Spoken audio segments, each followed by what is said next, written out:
Hey everybody, Ryan here. Welcome back to Global Conflict TCG. Um, so this video is we're going to go through how to make a game in the Game Crafter. In particular, we're going to talk about like how to make a starter deck, and then we'll go over how to make a booster pack. So we're actually going to cover both. So stick around. So let's just go ahead and get started. So what you're looking at here on the screen right now, this is the booster pack art that I have. So this is what I'm going to use for my own booster packs. You can see here, let me go ahead and toggle on the template. Let's go ahead and open that, and then we'll go ahead and bump it up to 100. You can see here we got the template. So I got this from the Game Crafter website. Big thing there, downloaded the template, made sure that I followed the exact pixel width and height that they require. So like I've showed you guys on previous videos, if we go to the website, and I'll actually show you right now, just so you know where it's at. So if you're looking at a packaging item, so here's the tuck box. If we scroll on down, you can see the image size. So this 2550 by 1950 pixels. This is very important. You got to make sure that when you're creating an image in Affinity or Photoshop that you're following that pixel size guidelines. So I did that for the booster pack. Went and got the template, dropped it in there, and then just kind of went ahead and just made my own booster pack, and just my own style, like the way I do things. I usually keep things very simple. Um, I just like to go with like a base color background and then some type of different background that'll give it a little bit of touch. So in this case, I went with kind of a navy blue, just a solid navy blue rectangle. That's literally just a rectangle background that I could toggle on and off. You can see it's just a rectangle, and then I added this image of like a hexagon pattern, and if I turn it up to 100, you'll see that it really is like it's just an image of black hexagons with blue outlines. But what's really cool is that you get to play with the opacity and just kind of bump it down. And I don't know, I think I had it around like 35 or somewhere around there, 40. Um, but yeah, like give it some transparency, and then all of a sudden, like it looks like a really nice kind of mesh, like hexagon background, which is pretty cool. So I love doing that kind of stuff, and so you guys can do that too. You can give your packaging a little bit of character. My grouping here of my logo and my name, this is all grouped together. It's just shapes and different pictures that I put together on my own in Affinity. And then a couple text boxes here for 18 card booster pack, and then just another text box telling you that it's for the base set. So really, really simple. Like I put this together in probably like, I mean, I had the logo already done, so it was probably like 10 minutes. Like it was really fast. So the logo might take you a while, but that'll be something that you do like once, and then you just like keep reusing the logo over and over. And so if I go to the tuck box, so these are going to be my starter decks. Same thing here, starter decks. If I turn on the template, you can see here. I'll bump up the opacity. You can see a little bit easier. See my templates. Everything is laid out within the templates. So I got my logo. I got the name of the deck, Precision Strike, 60 card starter deck. Got another logo here for the faction. Global Conflict base set on the top.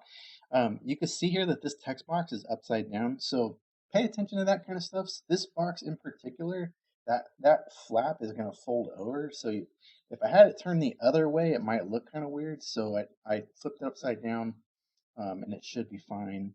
It'll face the other direction.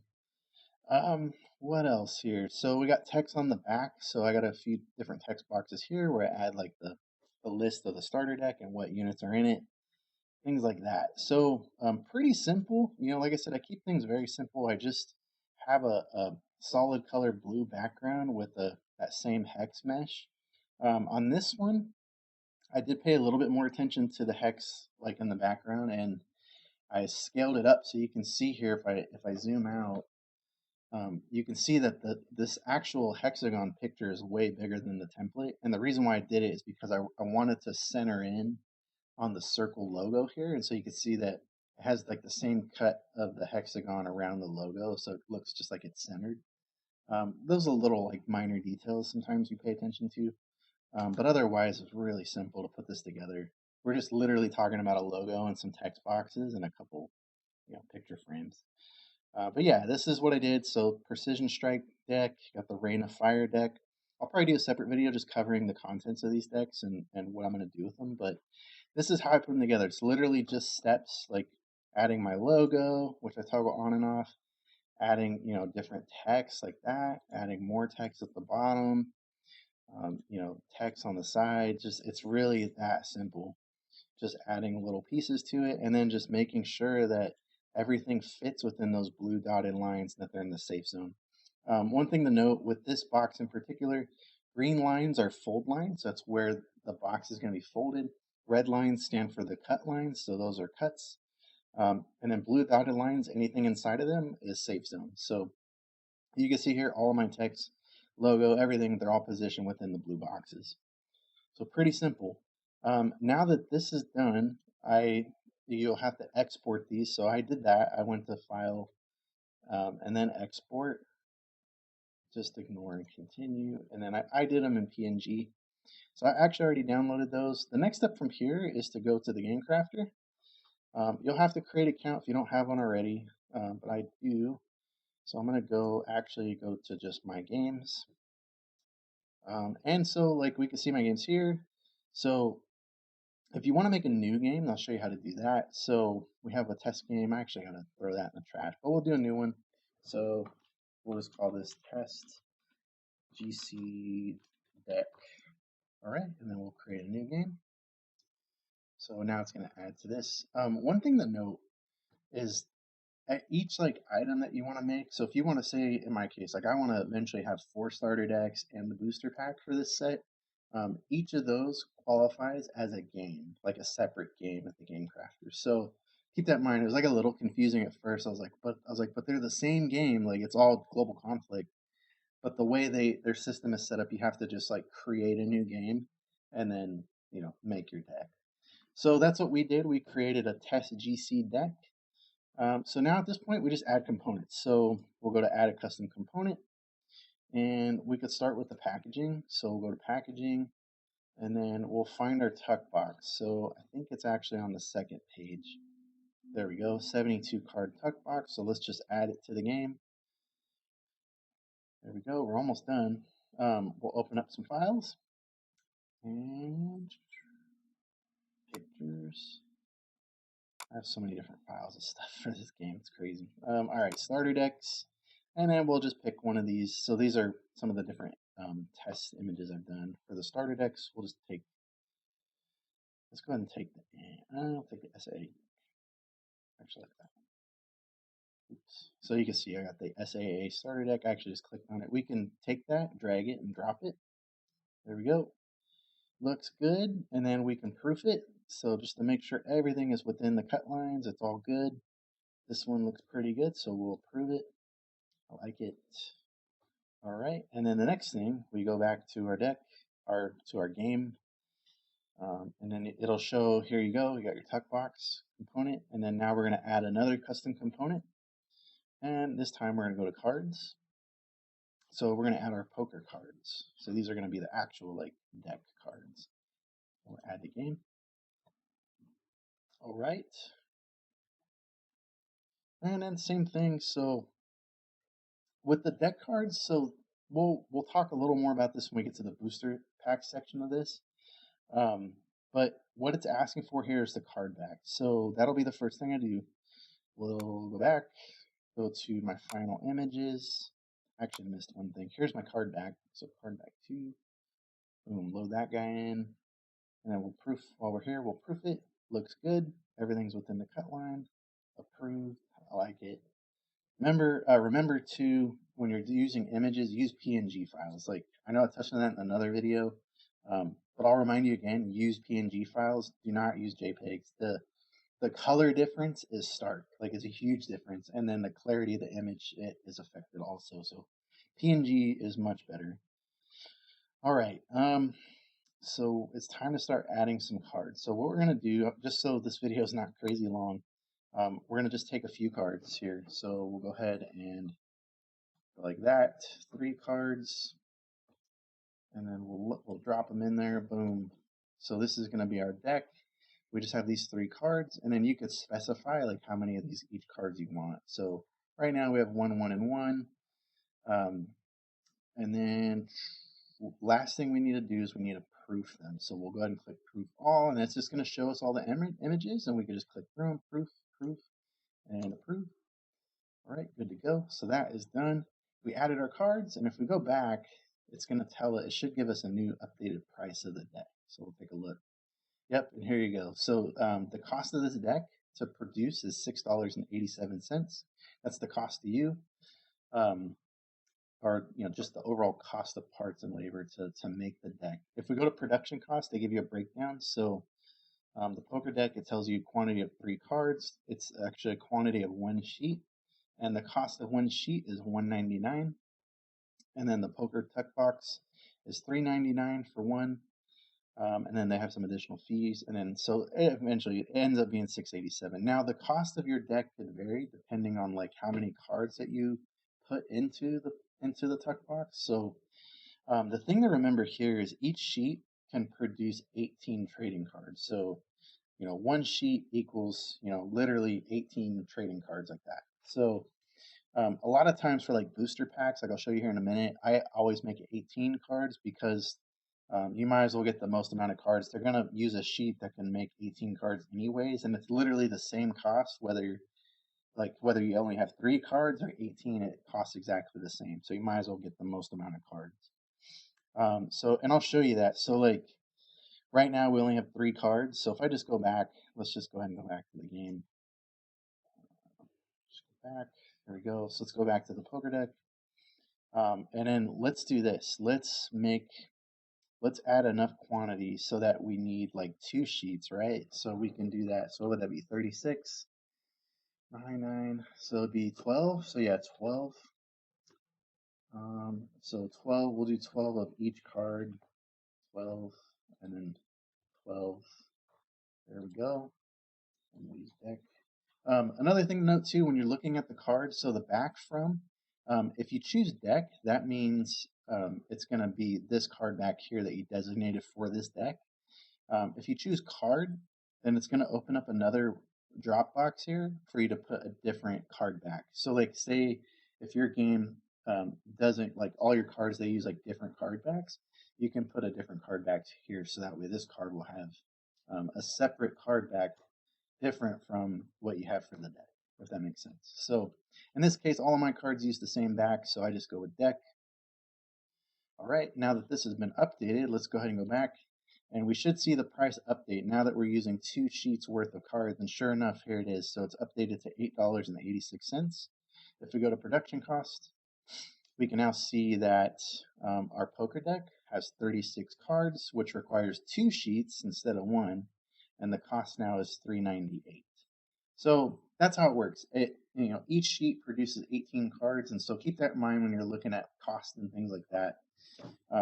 For my starter decks, so each starter deck is 60 cards, so that puts me right around, I think it was like 4 sheets, so it's like roughly $8, and then with some like fees and stuff, it's a little pricey, but that's what's required for my own game. So that's pretty much how you make a starter deck.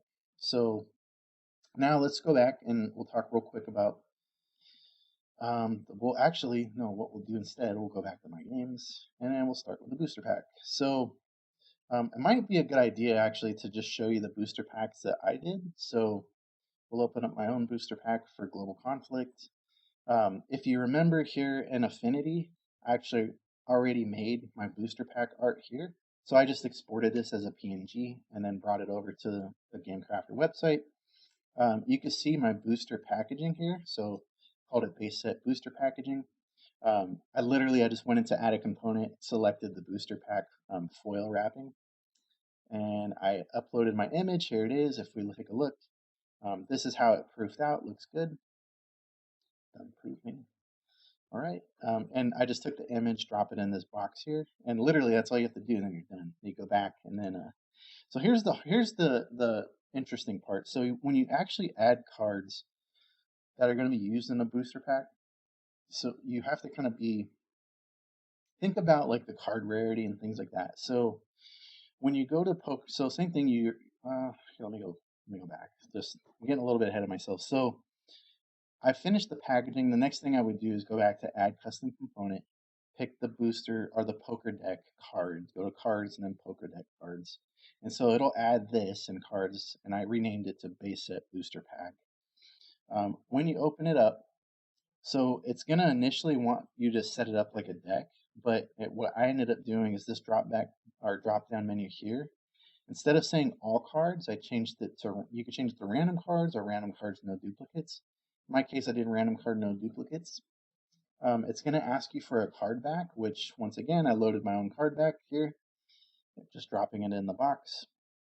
And so it has class names. So this is going to be your card rarity.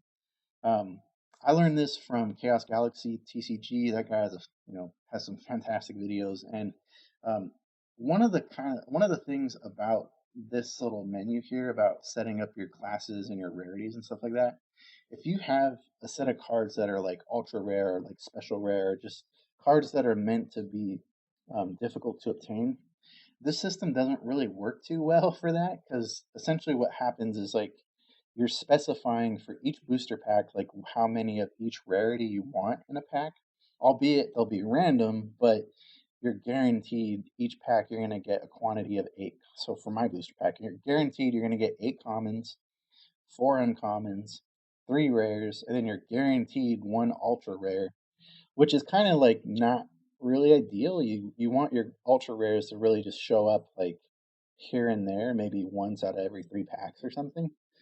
And then same thing with ammo, like you're guaranteed to get 2 ammo cards per pack. So you kind of got to finesse this a little bit, like, and try to, kind of job the system to get it to work right. But I'll show you how I did it. I ended up figuring it out. So anyways, my own booster pack, I have 8 commons, 4 uncommons, 3 rares, 1 ultra rare, and 2 ammo cards. So that comes out to a total of 18 cards. So that's 1 sheet. You get the maximum value for the price. And then what you can see here is I got my entire set. So if I go down to the very bottom of the screen, you'll see that there's a drop box here. So I literally took like my entire set like this, and then I just kind of highlighted the entire thing like that, and just drug them all in there and drop them in the box. It's actually really fast, so not too bad. But I went through and I actually ended up renaming everything.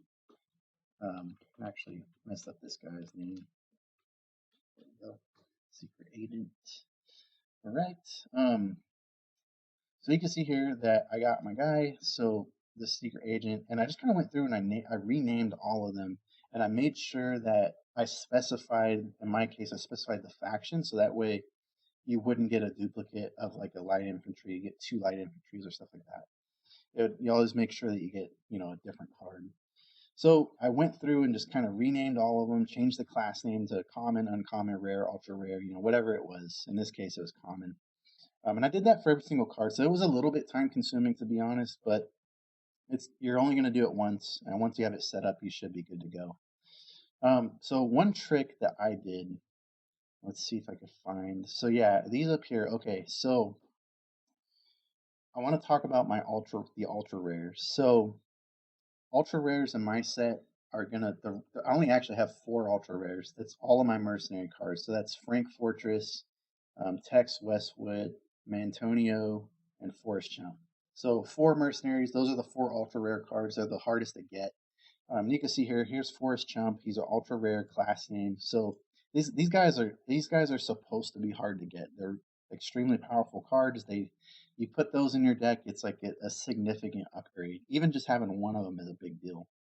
So I don't like, just the way a booster packs works. You're not going to want to like guarantee that you're giving one of those away every single time. But also don't want to make it impossible either. So what I ended up doing is I classed these as ultra rare. Ultra rare is Frank Fortress, and what I ended up doing is I ended up adding other cards that were decent cards, rare, usually rares. But I classed them, gave them a different name, and then classed them in ultra rares. So you can see here, this is actually a Flame Trooper. So this guy is actually a rare card, but I gave it an ultra rare rating. And so what that does Same thing here with the Spetsnaz squad. Is an ultra rare rating on the Game Crafter, but in my game it's actually rare. The reason why I did that is so the pool of ultra rare cards, instead of being just 4 mercenaries, it's actually like 12 different cards. I ended up adding 8 more cards that were already classed as rares, but reclassed them as ultra rares to make a pool of 12 cards. So now, for each booster pack, there's like a 1 in 3 chance that you get a mercenary card, an actual ultra rare. So that's how I did it. I made sure not to add like crappy cards, or not crappy cards, but just like undesirable cards. And so I made sure to actually like put in some really good cards, like the Flame Trooper, Spetsnaz Squad. This is actually a really good card for a rare. So if you don't get an ultra rare, you might end up getting a second Spetsnaz Squad, which to be honest would be pretty nice. Like I'd be okay with that. But some of the other ones, like I have the Engineer. This is a pretty good guy to get.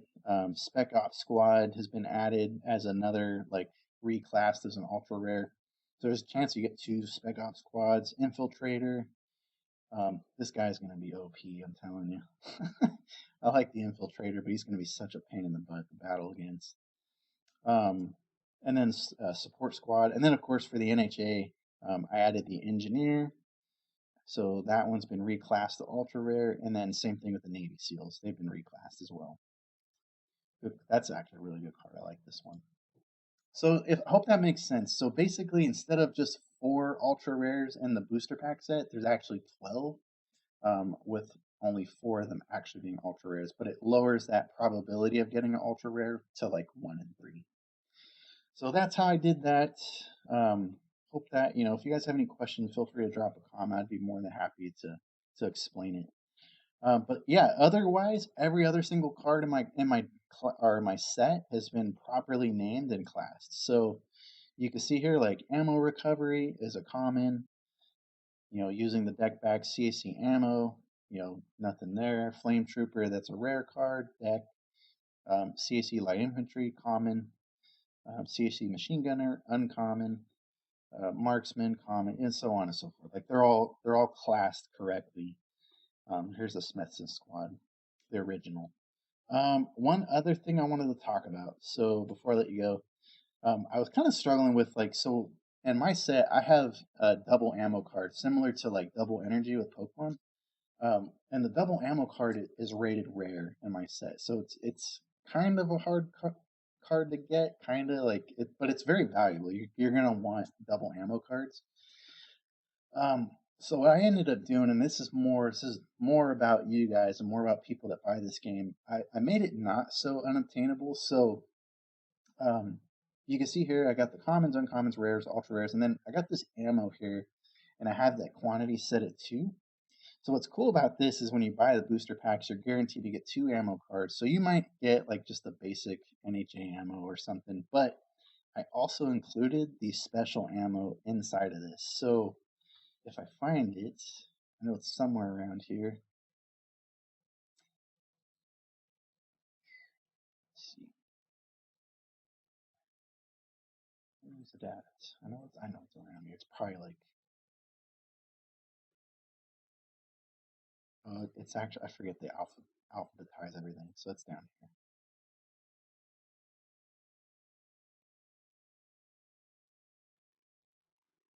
There it is. All right, yeah, if we look at it, universal double ammo. So it's a special ammo. Card provides 2 universal ammo. And as you can see, it's rated rare. Like this is definitely a card that you want. Yeah, I classed it as ammo instead of rare. And so the reason why that's kind of cool for you guys is just when you buy a booster pack, you're guaranteed to get at least 4 rare cards, but you also have like a 1 in 2.5 chance that you end up getting a special or a double ammo as well. So you may end up getting like 5 rares, or you might get 4 rares, including the double ammo plus like an ultra rare. So it's not too bad really. Like definitely when you buy a pack, you're gonna get some really valuable cards. And then honestly, like some of the uncommon cards that I have, like I think could have been rares, but I felt like I had too many rare cards, so I made them uncommon. So yeah, that's kind of that's how I did it. So yeah, the double ammo, which is really cool. You're guaranteed 2 ammo cards per pack. and really like 1 and 2 or 1 and 3 packs, you're going to get a double ammo. So I hope that explains it, how to set up a booster pack. So of course you set your quantities. And then if I go back, let's just go back to the booster pack, take a look. There we go, we're back to the game board. You can see the cost of each is $4.38. And if I go to the production cost, you can see that it's still called a poker deck. 18 cards, one sheet, $1.99. And then the booster pack for one quantity is $1.50 plus 89 cents handling fee. Comes out to $4.38. They're telling me I should sell it for $9.99. I'm not going to sell it for that much. So don't worry about that. But yeah, that's. I hope this helps somebody. Go ahead and check out some of my other videos. I'm going to be displaying some other things. How to, I think I have a video about a rule book, things like that. Stay tuned for some future videos. I am putting the order in for booster packs and starter decks so I can review them. When I get those in, I'm going to do a box opening video for this channel for those. So stay tuned. Go ahead and like, subscribe if you guys get a chance. I appreciate each and every one of you. And we'll see you on the next video.